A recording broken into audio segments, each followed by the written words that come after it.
समाजजन, आदिवासी समुदाय, ओबीसी समाज, एससी समाज और माइनॉरिटी समाज के तमाम गणवीरों को इस कर्मस्थली से मैं अपनी ओर से सचेत नमन करना चाहता हूं और उन पुरखों को याद करना चाहता हूं कि वो दिन याद करो जिस समय ऐसी ही लड़ाई लड़ने के लिए, ऐसी ही बिलखंड पृथक राज्य की लड़ाई लड़ने के लिए हमारे पुरखे इकट्ठा हुए थे और हमारे ही कुछ तानाशाही और कुछ ना लड़ने वाले लोग जो घर में बैठ करके हमारे खिलाफ षड्यंत्र रचने वाले लोगों ने हमारे 1500 आदिवासी लोगों को यहाँ मौत के घाट उतार दिया था। वो तो गिनती करी गई थी कि 1500 लोग मारे गए, पर उन लोगों को वहां उस इतिहास को याद करो जो ये पहाड़ी इतनी बड़ी है, कौन कहां गिर करके मर गया और कौन कहां गिर करके मरा, उसके बाद में जानवर खा गए, उनकी गिनती नहीं हुई। मैं तो इतिहास के अंदर दर्ज किया कि 1500 ही आदिवासी मारे गए, पर ये भी हमारे इतिहास के साथ में कहीं न कहीं खिलवाड़ हुआ है साथियों।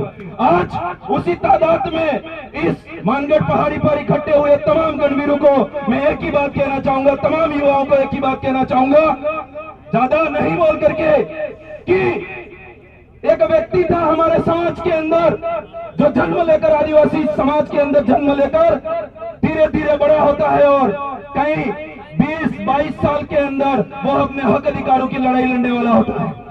कौन जानता था उस व्यक्ति को जो पैदा होगा समाज के अंदर और 20-25 साल की उम्र में बहुत कुछ करके और आज हमें हमारा जमीर जिंदा करने के लिए और इस धरती पर हम मूल मालिक के करके पुकारते अपने आप को। कौन जानता था उस भगवान बिरसा मुंडा को?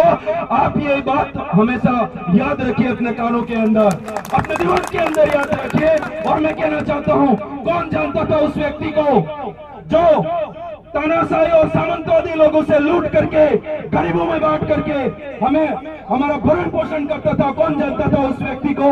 बाद में जाकर उसका नाम टंट्या मामा बिल पड़ा साथियों। ये कहानी उसकी याद रखनी चाहिए हमें। और ज्यादा नहीं कह करके ये यूसीसी के बिल के खिलाफ में जो हमारा इतना बड़ा आंदोलन हुआ है, मैं पूछना चाहता हूं आप साथियों से, कई सारी विचारधारा, कई सारी पार्टियों से लोग आए हुए होंगे, पर आज के बाद में प्राण लेकर के जाना और तर्क शक्ति को, अपनी मदबुद्धि को खोलना और तर्क करना कि ये लोग एक तरफ हमारी पूजा बिल जैसी बच्ची को, कार्तिक बिल जैसे भाई को और हमारे निमेश खाट जैसे भाई को मार करके उसका कोई न्याय नहीं करती है, हमारी बात नहीं सुनती है, तो क्या आप सत्ता में बैठी सरकार, राज्य में बैठी हो या फिर केंद्र में बैठी सरकार हो, क्या उसका यूसीसी बिल आप समर्थन करोगे या चाहोगे क्या? जब आप लोग हम आदिवासियों की कोई बात ही नहीं सुनना चाहते तो आपका ये यूसीसी बिल लेके जाइए। हमने तैयारी कर दी है, बहुत जल्दी शायद आपको बहुत सारे साथी कहते रहते हैं आपको टिकट भी करवा देंगे थाईलैंड की ओर, ये वहां ले जाकर के पारित कर देना। इसलिए मैं ज्यादा नहीं कह करके अपनी वाणी को विराम देना चाहूंगा और जो युवा यहाँ पर आए हैं आज प्रण लेकर के जाए। कौन जानता था उस व्यक्ति को जो अपने आदिवासी समाज के अंदर पैदा होकर के अपनी पढ़ाई लिखाई करेगा और उसके बाद 3rd ग्रेड का टीचर बन करके कभी स्कूल के अंदर अपने बच्चों के सामने देख करके उसके मन में एक जिज्ञासा जगी कि मुझे मेरे समाज के लिए कुछ करना चाहिए।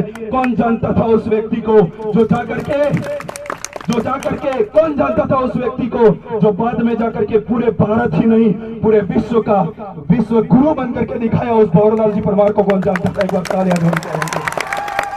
इसलिए धन्यवाद।